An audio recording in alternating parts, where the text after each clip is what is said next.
welcome back to Driver 88. You're joining us in an undisclosed location, a very special bat cave. It's good to be filming vlogs again. Today our focus is this, the .2 GT3RS. You would know that the new GT3RS has just landed. So we're going to revisit this car, but it is a Scalpel and somehow it has been sharpened even further. We're also going to check out these cars around us in this very, very nice garage. Take this thing for a drive. But first, let's talk about what mods are on this thing. So as you would know, the GT3RS is a honed Scalpel on the track. You can't just throw any old mods at the car because it's already set up so finely from Porsche at the factory. So the owner, our friend of the channel, has picked mods very specifically to turn into actual results. So we're going to go through all those mods at the moment. We're starting with some quite large front diplanes from Dundon. There are carbon bits all over the car from Tech Art, including the mirror caps, the louvers, the intakes. You'll notice these incredible looking wheels, forged BBS FIR wheels, which I believe save some weight over the stock items. They're shod with Cup 2R tyres, which is obviously a huge part of the performance of the 3RS. Moving down the car, more carbon bits. We've got Dundon carbon extension on the wing for aero. I think the end plates are larger as well, I think. We've got a Dundon intake. We've got Akrapovic exhaust, titanium, which obviously saves weight as well. Titanium rear diffuser from Akrapovic as well. And of course, we've got an Etuners tune. This car's now making 560 horsepower at the crank. Obviously, with this highly tuned engine, you're not going to gain a lot more power, but you'll find out now with all these bits that have been quite tastefully chosen to make this track weapon even faster. A minute 14 at Sandown Raceway, a minute 38 at Phillip Island. For those who have been on those tracks for just a standard, almost standard production car, those times are ridiculous. So it's testament to the tune and the setup of this car. Speaking of the setup, we've got Ohlins suspension, which is a big part, obviously, of that change. And this thing sounds absolutely incredible. I used to own one of these. I had a stock exhaust on it though. We'll turn it on and we'll maybe take it for a drive. We'll also have a look at some of the other cars in this bat cave. So before we take it for a drive, just a quick little tour. I mean, what really is there more to say? I've been very fortunate enough to drive this SVJ before. Couldn't be more of a different experience than the GT3RS, just some sort of, it's almost like a hark back to an 80s supercar in a way, because it's just monstrous. Red SVJ, you need a daily car, so of course you want the new G-Wagon in a gorgeous color as well. And then of course, Range Rover, long wheelbase autobiography just to finish off all the duties that you need. Yeah, let's listen to this exhaust and see what it sounds like.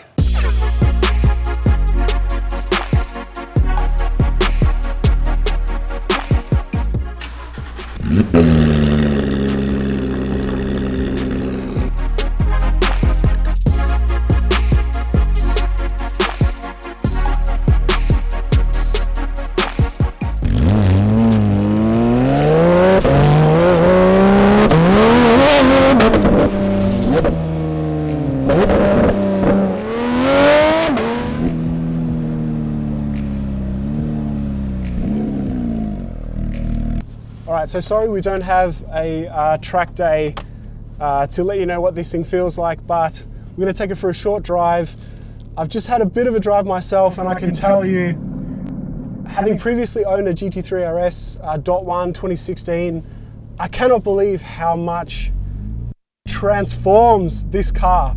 Firstly, my car felt a lot more skittish than this one. The Ohlins suspension is definitely working. And secondly, the mid-range in the updated 4-litre, there is a very clear extra amount of torque through the mid-range.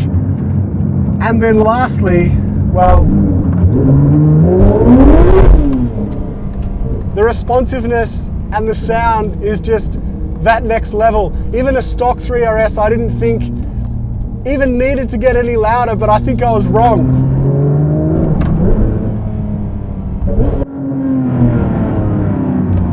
Full Akrapovic exhaust with the headers. It's out of its mind. Everything else feels really familiar, but I can just tell that this thing would be that much better on the track because it was planted even better than the previous generation, and you've got more mid-range power out of the corners.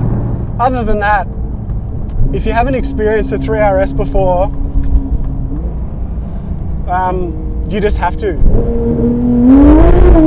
You just have to. Outside of maybe like a Ferrari V12, 812, super fast, I don't think there's any car that responds to acceleration as fast as this. It drops gears faster than any other car I've driven.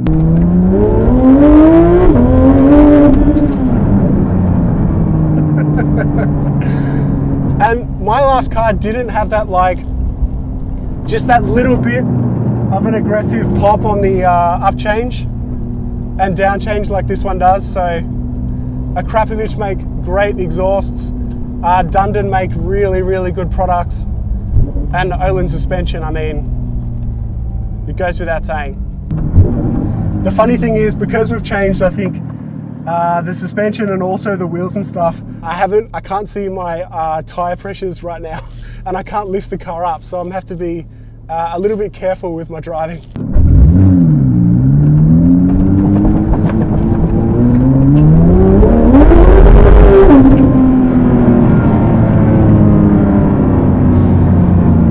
If you could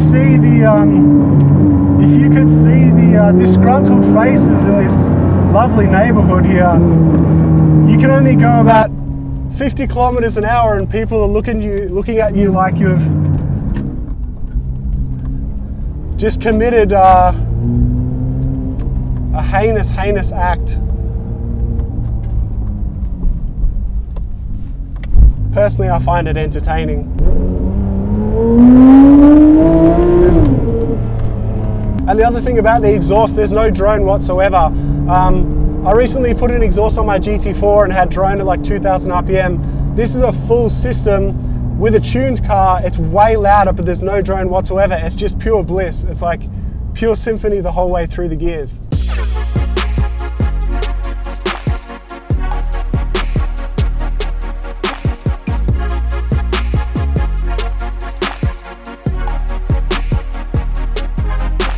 So that's our drive with this perfectly modded .2 GT3RS.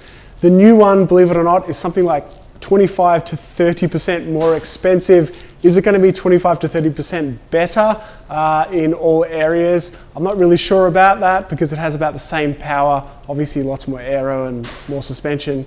This car, having driven the older one, I'm so impressed with all the improvements. You can even feel it on the street. I think it just feels damped much better. The mid-range punch and that exhaust is just insane.